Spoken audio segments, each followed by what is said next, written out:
Le premier rayon de soleil perça à travers les rideaux de dentelle, caressant le visage d'Élise Dufour. Ses yeux s'ouvrirent lentement, accueillant cette lumière dorée qui baignait sa chambre au mur de bois ancien.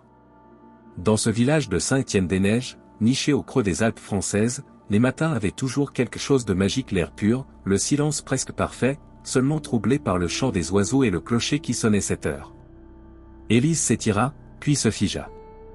Quelque chose n'allait pas. Cette sensation étrange, comme un écho dans sa mémoire. Elle se leva d'un bond, s'approcha de son calendrier et fronça les sourcils. Le 21 juin. Solstice d'été. Exactement comme hier. C'est impossible, murmura-t-elle en s'habillant rapidement. Dans la cuisine de sa petite auberge, elle alluma la radio. Le présentateur annonçait les mêmes nouvelles que la veille, avec la même intonation enjouée. Dehors, Monsieur Renard promenait son chien, s'arrêtant exactement au même endroit pour ramasser un caillou qui avait attiré son attention, hier. Le cœur battant, Élise sortit en trombe et se dirigea vers la bibliothèque municipale. Marcel Lefort, le vieux bibliothécaire aux lunettes rondes et à la barbe blanche soigneusement taillée, classait des livres anciens. « Marcel, dit-elle, essoufflée. Quelle date sommes-nous » Il leva les yeux, un sourire triste aux lèvres. « Le 21 juin, Élise. »« Comme hier. »« Alors vous aussi, vous » commença-t-elle. « Oui. Je me souviens. C'est le même jour qui recommence. » La porte de la bibliothèque s'ouvrit, laissant entrer une jeune femme qu'Élise avait aperçue la veille pour la première fois. Grande, les cheveux noirs comme l'ébène, des yeux d'un vert intense qui semblaient porter le poids d'un secret. Camille Devreux, arrivée au village seulement 3 jours auparavant. « Vous aussi, vous ressentez cette anomalie » demanda Camille d'une voix douce mais assurée. Marcel les invita à s'asseoir dans un recoin de la bibliothèque, entre 2 étagères chargées de grimoires poussiéreux. « Je crois que nous ne sommes pas les seuls, murmura-t-il. J'ai vu le regard de Madame Beaumont ce matin. Elle savait. »« Mais comment est-ce possible » s'exclama Élise.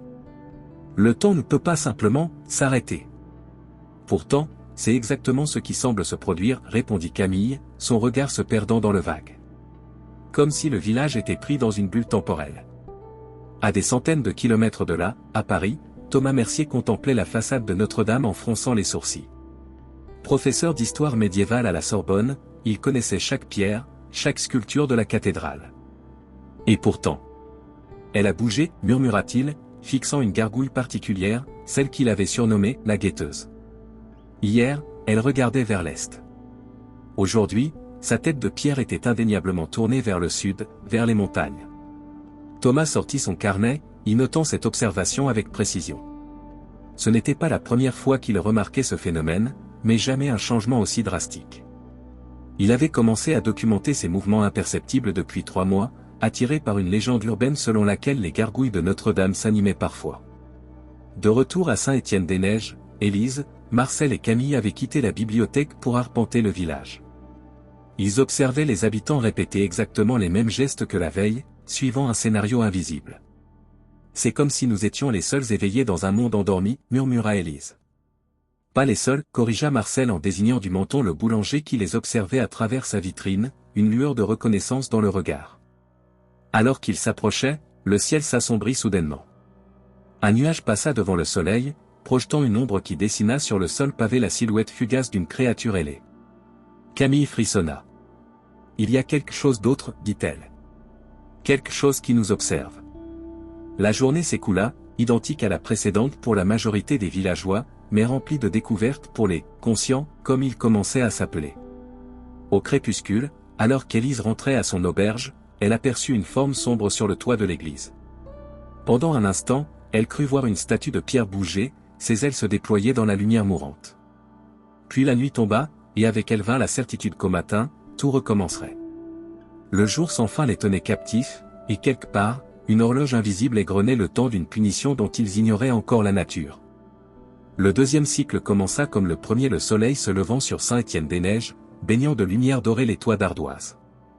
Élise se réveilla avec cette conscience aiguë du temps figé. Aujourd'hui, elle avait un plan. À 9 heures précises, ils étaient 7 réunis dans l'arrière-salle du Café des Alpes, Élise, l'aubergiste aux yeux vifs et à l'esprit pratique, Marcel, le bibliothécaire érudit dont les mains tremblantes trahissaient l'âge, Camille, l'étrangère mystérieuse dont personne ne connaissait vraiment les raisons de sa présence au village, François, le boulanger jovial dont le rire sonore semblait aujourd'hui éteint, Sophie Beaumont, la fille du maire, jeune femme discrète aux longs cheveux. Châtain, le docteur Moreau, homme de science confronté à l'inexplicable, et enfin le vieux Joseph, berger solitaire qui vivait en marge du village. Nous sommes les seuls à être conscients de cette répétition, commença Marcel, ses lunettes glissant sur son nez. La question est, pourquoi nous? Et pourquoi maintenant, ajouta le docteur Moreau. Qu'est-ce qui lie ce jour particulier à un phénomène aussi extraordinaire? Camille, qui était restée silencieuse jusqu'alors, prit la parole. Le 21 juin. Le solstice d'été. Dans de nombreuses cultures, c'est un jour où la frontière entre les mondes s'amincit. Vous croyez aux superstitions? Demanda François avec un sourire nerveux. Je crois que nous vivons le même jour une troisième fois, répondit-elle calmement. Les superstitions semblent soudain plus crédibles, n'est-ce pas? Marcel se leva lentement, s'appuyant sur sa canne. Il y a peut-être une autre signification à cette date. Pour notre village. L'incendie, murmura Sophie, attirant tous les regards. L'incendie de 1923. C'était un 21 juin. Un silence pesant s'abattit sur le groupe. L'incendie qui avait ravagé la moitié du village était une cicatrice dans leur histoire collective, un événement tragique dont on parlait peu. 100 ans, calcula rapidement Élise. C'était il y a exactement 100 ans. À Paris, Thomas Mercier était plongé dans les archives de la Bibliothèque nationale. Devant lui s'étalaient d'anciens manuscrits, des chroniques médiévales et des traités d'alchimie. Son doigt suivait les lignes d'un texte en latin, s'arrêtant sur un passage qui mentionnait les « gardiens de pierre ». Les gardiens observent et jugent, traduisait-il à voix basse. Lorsque l'injustice demeure impunie, ils s'éveillent et puis le temps jusqu'à ce que réparation soit faite. Un frisson parcourut son échine. Dans la marge du manuscrit, une illustration montrait une gargouille dont la posture rappelait étrangement celle qui avait bougé sur Notre-Dame. De retour à Saint-Étienne-des-Neiges, le groupe avait quitté le café pour se rendre aux archives municipales. Marcel, en tant que bibliothécaire, avait accès à ces documents rarement consultés. Voici, dit-il en extrayant un registre relié de cuir craquelé. Les minutes du conseil municipal de 1923. Ils se penchèrent tous sur le document, cherchant des indices sur cet incendie sanguinaire. Les pages jaunies révélaient peu à peu une histoire troublante des accusations de sorcellerie, une atmosphère de peur, et finalement, un procès expéditif. Ils ont condamné quelqu'un, murmura Élise, horrifiée. Une femme nommée Marianne Devreux. Tous les regards se tournèrent vers Camille, dont le visage était devenu livide. Devreux, répéta Sophie. Comme vous. Je ne suis pas venu ici par hasard, admit finalement Camille, sa voix à peine audible. J'ai été guidé par des rêves. Des visions de ce village, de cette église, et d'une femme brûlée sous les yeux impassibles de gargouilles de pierre. L'aube du 3e cycle apporta avec elle une résolution nouvelle. Armés des connaissances acquises la veille, les 7 conscients se retrouvèrent dès les premières lueurs du jour devant l'église du village.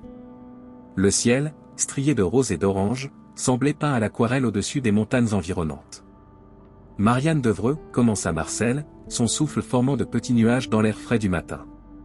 Accusée de sorcellerie et condamnée au bûcher le jour même de l'incendie qui ravagea le village. Ma grand-tante, confirma Camille, le visage grave. Dans ma famille, son histoire est devenue une légende transmise de génération en génération. On disait qu'elle avait maudit le village avant de mourir. François secoua la tête, incrédule. Une malédiction qui prend effet un siècle plus tard? Pourquoi attendre si longtemps? Les malédictions suivent parfois des cycles, intervint Joseph, le vieux berger, parlant pour la première fois. Tous se tournèrent vers lui, surpris. La nature fonctionne par cycle. Pourquoi pas la magie? Le docteur Moreau soupira, visiblement mal à l'aise avec ses explications surnaturelles. Admettons cette hypothèse. Comment briser cette malédiction? Je crois savoir où chercher, dit Camille. Dans mes rêves, je vois toujours une chapelle en ruine, perchée sur la montagne. Un lieu oublié où quelque chose attend d'être découvert. Élise hocha la tête. La vieille chapelle Saint-Michel. Elle a été abandonnée après l'incendie. Le chemin est difficile, mais je peux nous y conduire. Tandis que le groupe se préparait pour l'expédition, rassemblant provisions et équipements, Sophie s'éclipsa discrètement. Elle se rendit à la grande maison de pierre qui dominait la place du village, la demeure des Beaumont, où son père, Henri, maire comme l'avait été son père et son grand-père avant lui, prenait son petit déjeuner. « Papa, dit-elle en entrant dans la salle à manger. Est-ce que tu sais quelque chose sur une femme nommée Marianne Devreux ?» La tasse qu'Henri tenait s'immobilisa à mi-chemin de ses lèvres. Son regard, habituellement chaleureux, devint soudain froid et distant. « Où as-tu entendu ce nom ?»« Alors tu sais, murmura Sophie, plus pour elle-même que pour son père. Tu sais ce qui se passe, n'est-ce pas ?» Henri reposa sa tasse avec une lenteur délibérée. « Ne te mêle pas de ça, Sophie. Certaines histoires doivent rester enterrées. » À Paris, Thomas Mercier s'éveilla en sursaut, le front couvert de sueur. Dans son rêve, une gargouille s'était animée, lui parlant d'une voix de pierre et de vent. « Va à Saint-Étienne-des-Neiges » avait-elle ordonné. Le temps s'y est arrêté, et tu es le témoin désigné. Sans hésiter, Thomas rassembla quelques affaires, ses notes et le manuscrit qu'il avait découvert.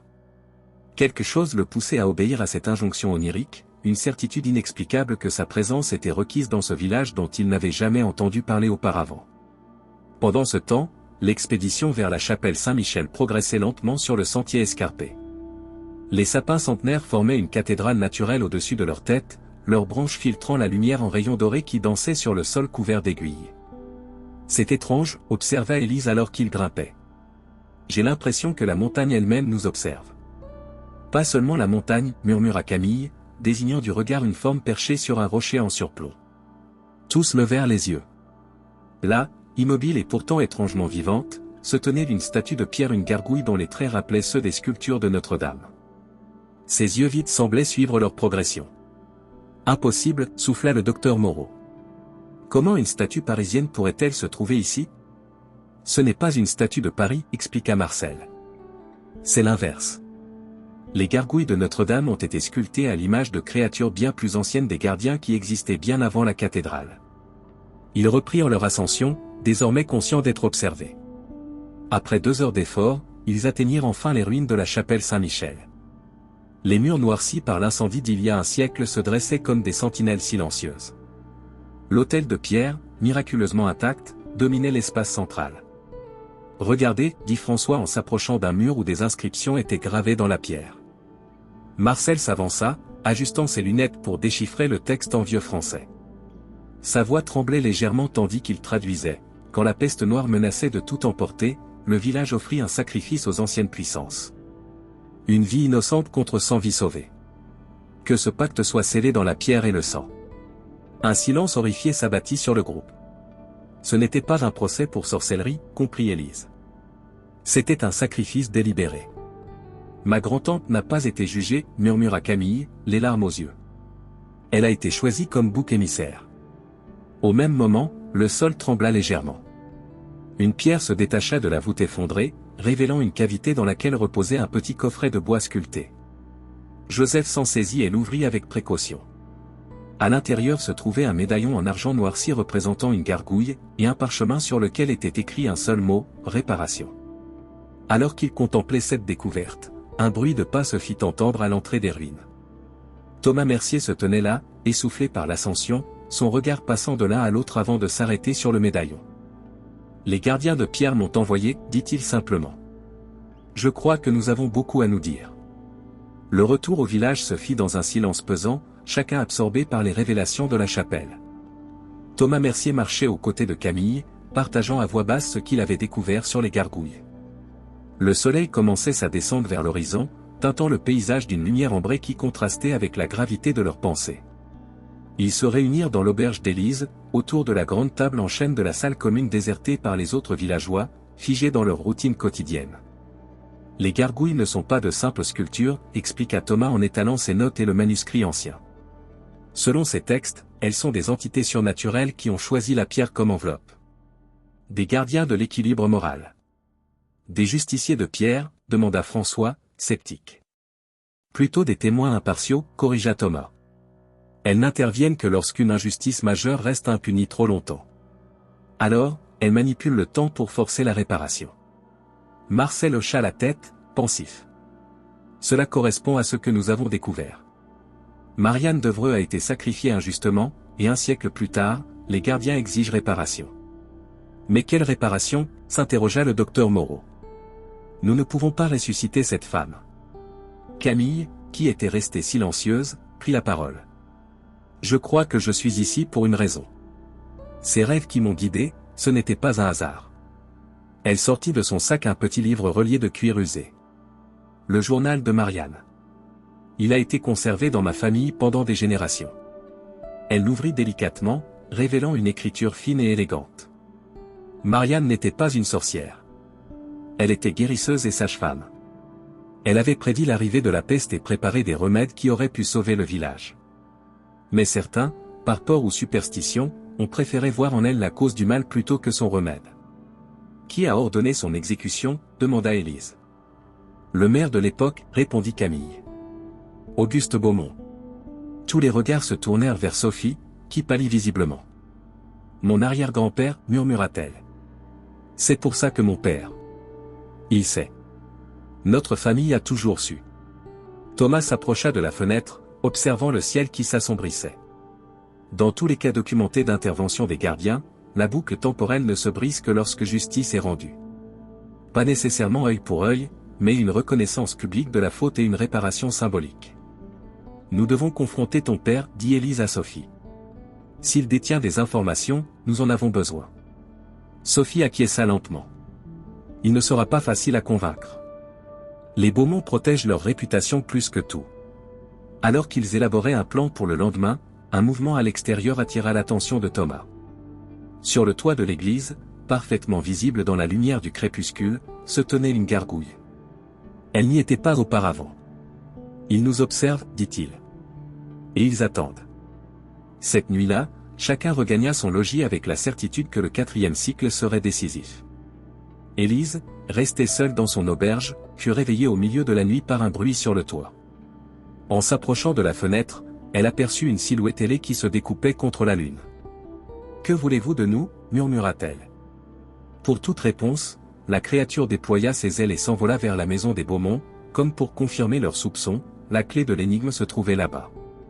Le 4e jour identique s'ouvrit sur un ciel d'un bleu limpide, comme si la nature elle-même se moquait de leur situation. Les 8 conscients Thomas ayant rejoint leur groupe se retrouvèrent à l'aube devant la maison des Beaumont, une imposante bâtisse de pierre grise au volet bleu marine. Sophie les attendait, nerveuse, triturant le pendentif qu'elle portait autour du cou. « Mon père refuse de nous recevoir » annonça-t-elle. Il s'est enfermé dans son bureau et prétend ne pas se souvenir de notre conversation d'hier. Il ment, affirma Camille. Il est conscient du cycle, j'en suis certaine. Élise fronça les sourcils. Nous devons trouver un moyen de le faire parler. Sans lui, nous tournons en rond. J'ai peut-être une idée, intervint Marcel. Si nous ne pouvons pas obtenir d'informations directement de lui, peut-être pouvons-nous trouver des indices dans les archives familiales des Beaumont. Sophie secoua la tête.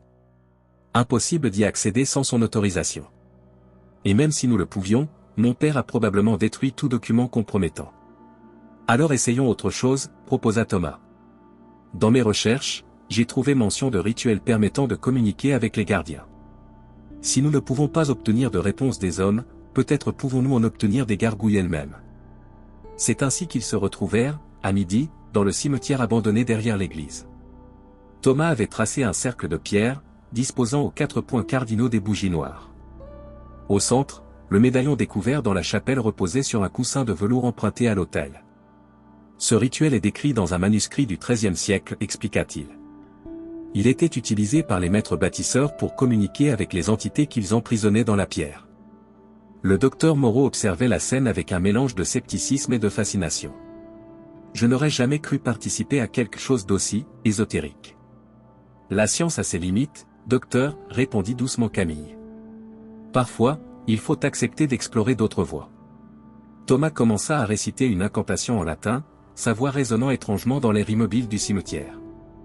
Les flammes des bougies vacillèrent, puis s'élevèrent soudainement, droites comme des lances. Le médaillon au centre du cercle vibra légèrement. Puis, aussi brusquement qu'il avait commencé, le phénomène cessa. Les bougies s'éteignirent dans un souffle, et le médaillon redevint inerte. Ça n'a pas fonctionné, constata François, déçu. Ou peut-être que si, murmura Thomas en désignant le ciel. Au-dessus d'eux, des nuages s'étaient formés, dessinant la silhouette indéniable d'une gargouille. Cette vision ne dura qu'un instant avant que le vent ne disperse la formation, mais tous l'avaient vu. Un signe, dit Joseph. Mais pas une réponse. L'après-midi fut consacré à d'autres tentatives. Ils essayèrent de quitter le village, pour découvrir qu'après avoir marché pendant des heures, ils se retrouvaient inexplicablement à leur point de départ. Ils tentèrent de modifier radicalement le cours de la journée, intervenant dans les routines des villageois inconscients, sans résultat le lendemain, tout recommencerait à l'identique. Le soir venu, épuisés et découragés, ils se réunirent à nouveau à l'auberge d'Élise. « Nous n'avançons pas, soupira François. Peut-être sommes-nous condamnés à revivre éternellement ce jour. » Non, intervint Marcel, qui feuilletait un vieux livre qu'il avait apporté. « J'ai trouvé quelque chose. Écoutez, la malédiction du temps figé exige une réparation équivalente à l'injustice commise. Ni plus, ni moins. Une réparation équivalente, répéta Élise. Qu'est-ce que cela signifie exactement? Si Marianne a été sacrifiée injustement, commença Thomas, alors logiquement. Non, coupa Camille avec force. Si vous suggérez qu'une autre vie doit être prise, je refuse catégoriquement. Nous ne réparerons pas une injustice par une autre. Un silence pesant s'installa. La suggestion implicite de Thomas flottait dans l'air, terrible mais logique, un sacrifice pour un sacrifice. Il doit y avoir une autre interprétation, insista le docteur Moreau.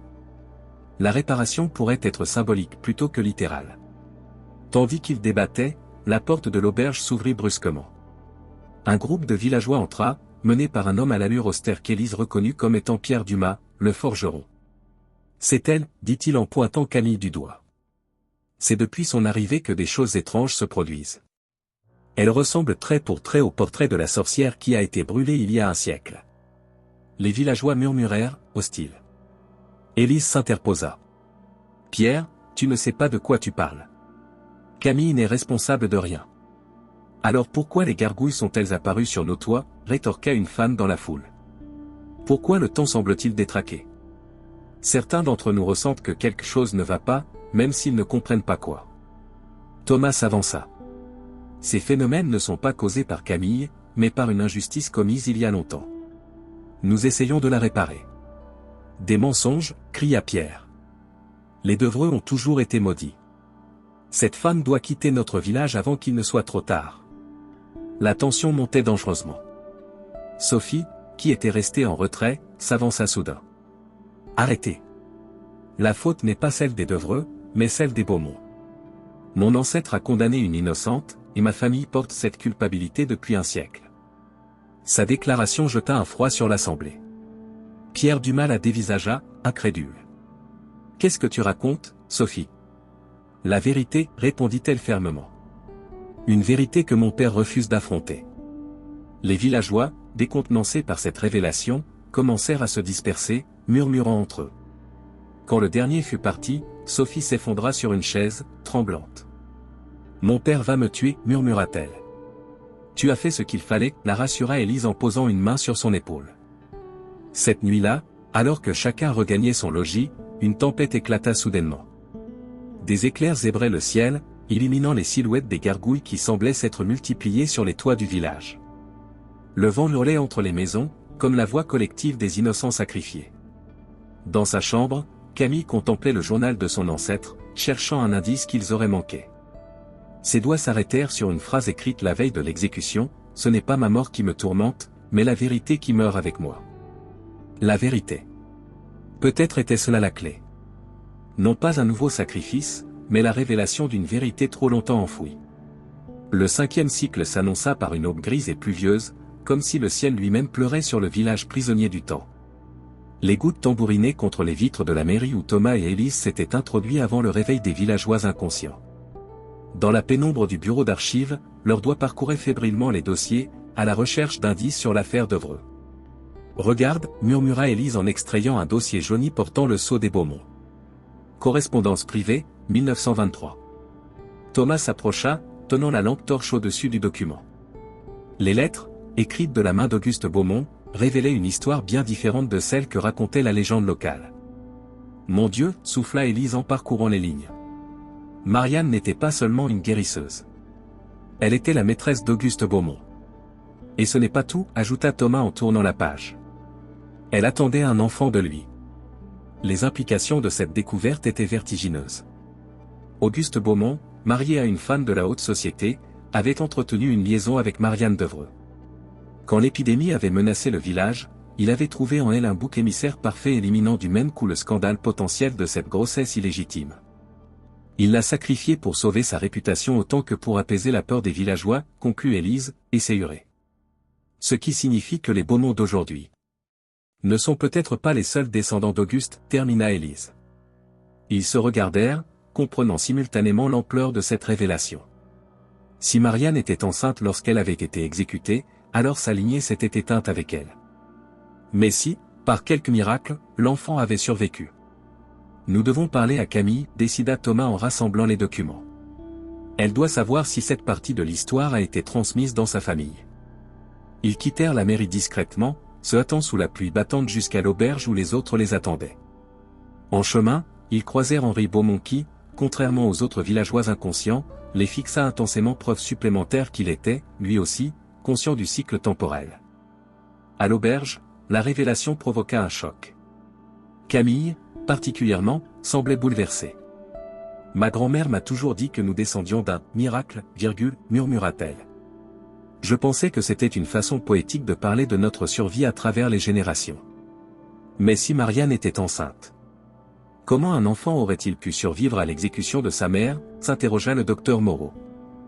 Marcel, qui avait écouté silencieusement, prit la parole.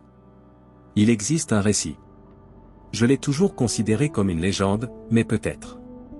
On raconte qu'une femme du village, la sage-femme, avait aidé Marianne à accoucher prématurément, en secret, la nuit précédant son exécution. L'enfant aurait été confié à une cousine éloignée qui vivait dans un village voisin. Ce qui expliquerait pourquoi la lignée des Devreux a survécu, conclut François. Et pourquoi les Beaumont ont toujours craint leur retour, ajouta Sophie. Mon père m'a toujours interdit de mentionner ce nom, comme s'il portait une malédiction. Thomas se leva, déterminé. Il est temps de confronter Henri Beaumont. Avec ses preuves, il ne pourra plus nier la vérité. Ils se rendirent en groupe à la maison des Beaumont. Cette fois, Henri ne put refuser de les recevoir. Dans le grand salon aux murs couverts de portraits familiaux, il les attendait, le visage fermé mais les yeux brillants d'une émotion contenue. « Je suppose que vous avez découvert notre honte, dit-il avant même qu'il n'ait parlé. » Thomas déposa les lettres sur la table basse. « Vous saviez tout. » « Depuis combien de temps ? » ?»« Depuis toujours, répondit Henri. « Cette histoire est le fardeau transmis de père en fils dans notre famille. Nous savions qu'un jour viendrait la rétribution. » « Alors vous êtes conscient du cycle temporel, affirma Élise. Henri acquiesça lentement. « Depuis le premier jour. J'ai reconnu les signes, les gargouilles apparaissant sur les toits, le temps qui bégait. Mon grand-père m'avait prévenu que cela arriverait au centenaire. »« Et vous n'avez rien fait ?» s'indigna Camille. « Vous avez laissé cette malédiction s'abattre sur tout le village ? » « Que pouvais-je faire ?» se défendit Henri. « Avouer publiquement que mon arrière-grand-père était un meurtrier ? Que notre fortune et notre position reposent sur un crime odieux. »« Exactement, intervint Thomas. C'est précisément ce que les gardiens attendent. Une reconnaissance publique de la faute, une réparation symbolique. » Henri se leva brusquement, le visage empourpré. « Jamais. Les Beaumont ont bâti ce village. Nous avons apporté prospérité et stabilité pendant des générations. Je ne ternirai pas cet héritage. » « Père, intervint doucement Sophie. L'héritage dont tu parles est déjà entaché. Le nier ne fait que prolonger l'injustice. » Un silence pesant s'installa, rompu par un bruit sourd sur le toit. Tous levèrent les yeux. Une gargouille était apparue, visible à travers la grande fenêtre du salon, ses yeux de pierre fixés sur eux. « Ils nous observent, murmura Thomas. Ils attendent notre décision. » Henri contempla la créature, puis son regard se posa sur Camille. Pour la première fois, il sembla vraiment la voir, cette femme qui portait les traits de Marianne, cette descendante de la femme que sa famille avait condamnée. « Vous êtes la preuve vivante de notre crime, dit-il finalement. L'enfant a survécu. » « Oui, confirma Camille. Et maintenant, nous sommes liés par cette histoire, que nous le voulions ou non. » Alors qu'ils se tenaient face à face, héritiers de victimes et de bourreaux, un éclair illumina la pièce, suivi d'un coup de tonnerre assourdissant. La gargouille sur le toit sembla momentanément s'animer, ses ailes frémissant dans la lumière électrique. Le message était clair, le temps des révélations était venu, et avec lui, l'espoir de briser enfin le cycle. Le 6e cycle s'ouvrit sur un village transformé. Le ciel, d'un gris métallique, semblait plus bas que jamais, comme si les nuages eux-mêmes voulaient écraser Saint-Étienne-des-Neiges. Sur chaque toit, sur chaque rebord de fenêtre, des gargouilles étaient apparues pendant la nuit, des dizaines de créatures de pierre aux expressions variées, certaines grimaçantes, d'autres pleurant, tout observant les habitants avec une attention implacable. Les villageois inconscients les ignoraient, poursuivant leur routine quotidienne comme des acteurs d'une pièce jouée à l'infini. Mais les conscients, désormais au nombre de 9, Henri Beaumont ayant rejoint leur groupe à contre-cœur, ressentaient le poids de ces regards de pierre. Elles sont de plus en plus nombreuses, observa Thomas alors qu'ils se réunissaient sur la place du village. Le temps presse. Que devons-nous faire exactement, demanda Henri, visiblement mal à l'aise. J'ai accepté de vous aider, mais je ne comprends toujours pas ce qu'elles attendent de nous. Marcel, qui avait passé la nuit à étudier les textes anciens, prit la parole. D'après mes recherches, la réparation équivalente mentionnée dans les manuscrits fait référence à un équilibre karmique. Pour chaque tort, une compensation proportionnelle. Marianne a été sacrifiée publiquement, accusée d'un crime qu'elle n'avait pas commis, poursuivit Camille. La logique voudrait donc qu'un Beaumont se sacrifie en retour, termina Sophie, pâlissant. Henri serait dit. C'est absurde. Je n'ai pas l'intention de mourir pour expier les péchés de mon ancêtre. Personne ne parle de mort physique, intervint Thomas rapidement. Le sacrifice pourrait être symbolique, une reconnaissance publique de la faute, une demande de pardon officielle. Et une compensation matérielle, ajouta Élise. Les terres des Devreux ont été confisquées après l'exécution de Marianne. Elles appartiennent aujourd'hui aux Beaumont. Henri secoua la tête, obstiné. Ces terres représentent la moitié de notre patrimoine. Je ne peux pas simplement les céder. Même pour sauver le village ? Pour nous libérer tous de cette boucle temporelle, demanda François, incrédule. Avant qu'Henri ne puisse répondre, le sol trembla légèrement. Au centre de la place, les pavés se soulevèrent, formant une structure qui ressemblait étrangement à un bûcher. Une illusion, certainement, mais si réaliste que plusieurs villageois inconscients s'arrêtèrent, momentanément troublés dans leur routine.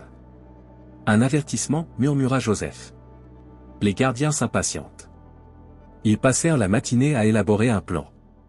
Marcel et Thomas rédigèrent une déclaration officielle reconnaissant le crime commis contre Marianne Devreux. Henri, après de longues négociations, accepta finalement de signer un acte de restitution des terres confisquées à la famille Devreux, représentée par Camille. Ce n'est pas seulement une question de terre, expliqua Camille. C'est une reconnaissance symbolique de l'injustice. Ces terres reviendront à la communauté. J'y ferai construire un mémorial pour toutes les victimes d'injustice. À midi, ils étaient prêts. Le docteur Moreau avait suggéré d'organiser une cérémonie publique sur la place du village, devant l'église, la même où Marianne avait été exécutée un siècle plus tôt. Mais comment rassembler les villageois, s'interrogea François. Ils sont inconscients du cycle, prisonniers de leur routine. Pas tous, corrigea Élise. Hier soir, certains semblaient percevoir que quelque chose n'allait pas. Peut-être pouvons-nous les atteindre. Ils se dispersèrent dans le village, invitant chaque habitant à se rassembler sur la place à 15 heures pour une annonce importante du maire. À leur grande surprise, la plupart acceptèrent, comme si quelque part dans leur subconscient, ils ressentaient l'importance de ce moment. À l'heure dite, presque tout le village était réuni. Henri Beaumont, vêtu de son costume officiel, se tenait sur les marches de l'église, flanqué de sa fille Sophie. Face à lui, Camille attendait, sereine mais tendue. Les autres conscients étaient dispersés dans la foule, observant avec anxiété. Henri s'éclaircit la gorge, dépliant le parchemin préparé par Marcel. Mais avant qu'il ne puisse commencer, un mouvement attira l'attention de tous. Les gargouilles, jusqu'alors immobiles sur les toits environnants, avaient toutes tourné la tête dans la même direction vers le clocher de l'église. Là, une silhouette se détachait contre le ciel assombri. Sophie Beaumont se tenait au bord du vide, ses cheveux fouettés par un vent soudain. « Sophie » hurla Henri. « Que fais-tu ? Descends immédiatement. »« Je suis désolé, père, » répondit-elle, sa voix étrangement amplifiée comme si l'air lui-même portait ses paroles. « Mais j'ai compris ce que les gardiens attendent vraiment. Un Beaumont doit payer pour le crime d'Auguste. »« Non » cria Camille en se précipitant vers l'église. « Ce n'est pas la solution. » Thomas la suivit, tandis que la foule, soudain libérée de sa torpeur, s'agitait avec confusion et effroi. Les villageois semblaient enfin pleinement conscients, comme si la perspective du sacrifice de Sophie avait brisé le sortilège qui engourdissait leurs esprits. Dans le clocher, Camille et Thomas trouvèrent Sophie au bord du précipice, le visage baigné de larmes mais déterminé. « Sophie, écoute-moi, dit Camille en s'approchant lentement. Ce n'est pas ce que veulent les gardiens. Ils ne demandent pas une vie pour une vie. Comment peux-tu en être sûr, demanda Sophie. Ton ancêtre est morte à cause de ma famille. Le sang appelle le sang. Non, intervint Thomas. J'ai étudié ces entités toute ma vie. Elles ne sont pas vengeresses, mais justes. Elles veulent que la vérité éclate, que l'équilibre soit restauré. La vérité. Murmura Sophie.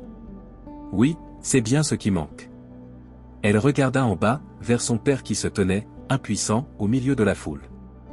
Puis elle se tourna vers Camille et Thomas. Très bien. Pas de sacrifice. Mais une confession complète, sans omission. Ils redescendirent ensemble. Sur la place, un silence surnaturel s'était installé. Même le vent semblait retenir son souffle. Sophie rejoignit son père sur les marches de l'église, lui prit le parchemin des mains et le déchira. Ce texte diplomatique ne suffira pas, déclara-t-elle. Les habitants de Saint-Étienne-des-Neiges méritent toute la vérité. Et devant le village assemblé, Sophie raconta l'histoire dans son intégralité, comment Auguste Beaumont avait séduit puis abandonné Marianne, comment il l'avait ensuite accusée de sorcellerie pour cacher sa propre culpabilité, comment la famille avait perpétué ce mensonge pendant un siècle, sachant qu'un jour viendrait la rétribution. Nous avons bâti notre fortune et notre réputation sur un crime, conclut-elle. Et aujourd'hui, nous demandons pardon non seulement à la descendante de Marianne, mais à vous tous, dont les ancêtres ont été manipulés pour participer à cette injustice. Henri, qui avait écouté sa fille avec une stupeur initiale, s'avança finalement. Dans ses yeux brillaient des larmes qu'il ne cherchait plus à cacher. « Ma fille a raison, dit-il d'une voix brisée. J'ai toujours su que ce jour viendrait, et j'ai tenté de l'éviter par orgueil et par peur. Je demande pardon à Camille Devreux, et je m'engage à restituer non seulement les terres, mais aussi à financer le mémorial qu'elle souhaite ériger. » Il se tourna vers Camille et, dans un geste que personne n'aurait cru possible quelques heures plus tôt, s'inclina profondément devant elle. « Acceptez-vous mes excuses, au nom de votre ancêtre ?» Un silence absolu s'abattit sur la place. Toutes les gargouilles avaient tourné leur regard vers Camille, attendant sa réponse. Le village entier retenait son souffle. Camille s'avança, le visage grave mais serein. « Ce n'est pas à moi seul d'accepter ou de refuser. C'est à l'ensemble de ce village, qui a souffert de ce mensonge pendant des générations. » Elle se tourna vers la foule. La haine et la vengeance ne feraient que perpétuer le cycle. Au nom de Marianne Devreux, j'accepte ces excuses et cette réparation, à condition que la vérité ne soit plus jamais oubliée. Un murmure d'approbation parcourut l'assemblée. Puis, lentement, les villageois commencèrent à s'approcher, formant un cercle autour d'Henri et de Camille. Le premier à parler fut Pierre Dumas, le forgeron qui avait accusé Camille quelques jours plus tôt. « Mes ancêtres ont forgé les chaînes qui ont lié Marianne au bûcher, dit-il, la voix tremblante. Au nom de ma famille, je demande pardon. » D'autres suivirent, chacun reconnaissant la part de responsabilité de ses aïeux dans cette tragédie collective. Une catharsis s'opérait sous les yeux des gargouilles silencieuses, comme si un poison longtemps enfoui s'écoulait enfin des veines du village. Alors que le soleil déclinait à l'horizon, baignant la scène d'une lumière dorée, Thomas remarqua un changement subtil. Les gargouilles, une à une, fermaient les yeux. La dernière à le faire fut celle perchée sur le clocher de l'église la plus grande, celle qui ressemblait étrangement à Marianne elle-même. « C'est fait, murmura-t-il à Élise. Le cycle est brisé. » Cette nuit-là, pour la première fois depuis le début de la boucle temporelle, ils s'endormirent avec l'espoir de voir se lever un jour nouveau. L'aube du 22 juin se leva sur Saint-Étienne-des-Neiges dans un silence presque irréel. Élise ouvrit les yeux, le cœur battant, et se précipita vers son calendrier. La date avait changé. Le temps avait repris son cours. Elle sortit en hâte, courant presque jusqu'à la place du village. D'autres y convergeaient déjà: Marcel, François, le docteur Moreau, Joseph, tous avec le même regard incrédule et soulagé. Ils avaient réussi. Thomas arriva peu après, suivi de Camille. Les gargouilles ont disparu, annonça-t-il. Toutes, sauf une. Celle du clocher, devina Élise. Il acquiesça. Je crois qu'elle restera, comme témoin et gardienne.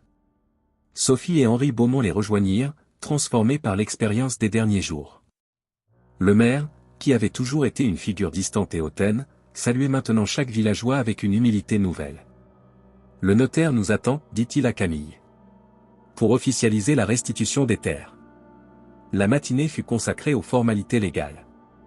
L'acte de propriété des terres des Devreux fut transféré à une fondation créée sur le champ, destinée à préserver la mémoire de Marianne et à promouvoir la justice et la vérité. Henri y ajouta une donation substantielle, premier pas vers une rédemption qu'il savait être l'œuvre de toute une vie. À midi, le village entier se rassembla pour une cérémonie de commémoration.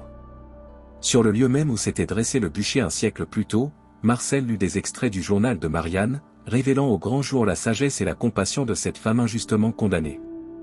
Elle écrivait, la veille de sa mort, « Je pardonne à ceux qui me condamnent, car la peur obscurcit leur jugement. Un jour, la vérité éclatera, et ce jour-là, j'espère qu'ils trouveront la paix que l'on m'a refusée. » Ces mots résonnèrent sur la place silencieuse. Camille, debout près de l'endroit où son ancêtre avait péri, sentit une présence apaisante l'envelopper, comme si Marianne elle-même assistait à cette réhabilitation. L'après-midi, les villageois commencèrent spontanément à partager des histoires transmises dans leur famille, des récits longtemps censurés qui évoquaient la bonté de Marianne, ses talents de guérisseuse, les vies qu'elle avait sauvées avant d'être sacrifiée. Une mémoire collective ressurgissait, lavée des mensonges qu'il avait déformés pendant un siècle. Thomas, qui observait cette catharsis collective, s'approcha d'Élise. « C'est fascinant, dit-il. Ce village guérit d'une blessure dont il ignorait l'existence jusqu'à hier. » Pas tous, corrigea Élise. Certains savaient, ou soupçonnaient.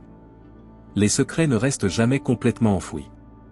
Vers le soir, alors que la cérémonie touchait à sa fin, Sophie Beaumont monta sur l'estrade improvisée.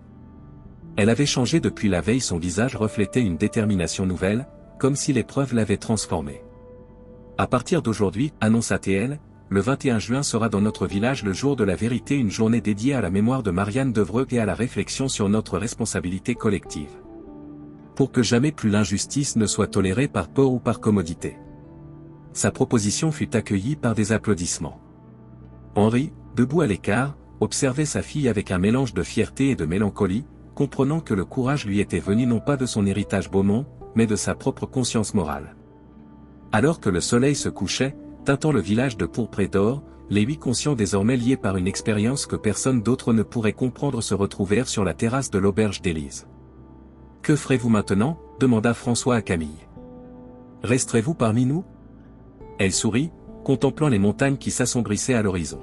« Oui, pour un temps. Ces terres sont aussi les miennes, d'une certaine façon. J'aimerais mieux connaître ce village qui fait partie de mon histoire. Et le mémorial, s'enquit le docteur Moreau. Il sera simple, répondit-elle. Un jardin de plantes médicinales, comme celui que Marianne cultivait.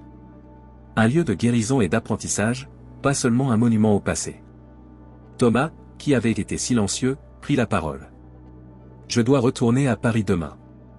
Mes recherches sur les gargouilles prennent une dimension nouvelle après ce que nous avons vécu.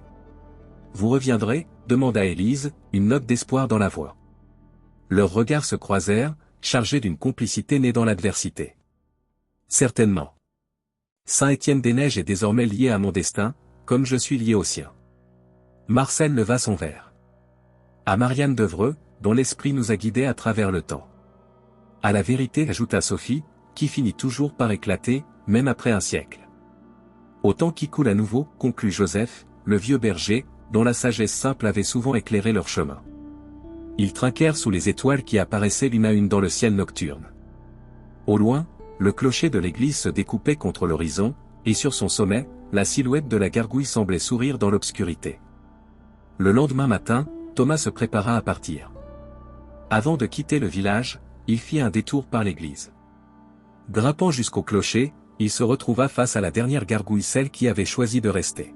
« Je comprends mieux votre rôle maintenant, dit-il à la créature de pierre. Vous n'êtes ni démon ni ange, mais témoin. Vous attendez patiemment que les humains reconnaissent leurs erreurs et les réparent. » La gargouille, bien sûr, ne répondit pas. Mais alors que Thomas s'apprêtait à redescendre, un rayon de soleil frappa la statue, créant l'illusion fugace d'un sourire sur son visage de pierre. Sur la place du village, Élise l'attendait pour lui dire au revoir. Autour d'eux, la vie avait repris son cours normal, les commerçants ouvraient leurs boutiques, les enfants jouaient, les anciens discutaient sur les bancs. Mais quelque chose avait changé. Une légèreté nouvelle flottait dans l'air, comme si un poids invisible avait été levé. Ce village ne sera plus jamais le même, observa Élise. Aucun de nous ne le sera, répondit Thomas. Nous avons vu le temps se plier et se déplier. Nous avons été témoins du pouvoir de la vérité. Ils se séparèrent avec la promesse de se revoir bientôt. Thomas prit la route de Paris, où l'attendaient ses recherches et ses étudiants. Dans son sac, soigneusement emballé, le médaillon trouvait dans la chapelle un artefact qui prendrait place dans son cabinet de curiosité, rappel tangible d'une expérience aux frontières du possible. À Notre-Dame, les gargouilles avaient retrouvé leurs positions originales. Mais les yeux exercés de Thomas remarquèrent un détail subtil: la guetteuse, sa gargouille préférée, avait désormais la tête légèrement inclinée, comme dans un salut silencieux. Et sur ses lèvres de pierre, l'ombre d'un sourire que seuls les initiés pouvaient percevoir. À Saint-Étienne-des-Neiges, la vie continuait, transformée par cette parenthèse temporelle. Sur les terres restituées, Camille commençait déjà à planter les premières herbes du jardin mémoriel. Sophie Beaumont, inspirée par cette expérience, décidait de se présenter aux prochaines élections municipales, porteuse d'une vision nouvelle pour le village. Et Élise, dans son auberge, ajoutait à son registre une page spéciale: le récit de ses jours hors du temps, témoignage pour les générations futures. Car si le cycle était brisé, la mémoire, elle, devait perdurer. Pour que jamais plus l'injustice ne se cache derrière le silence, pour que jamais plus les gardiens de pierre n'aient à intervenir dans le cours du temps.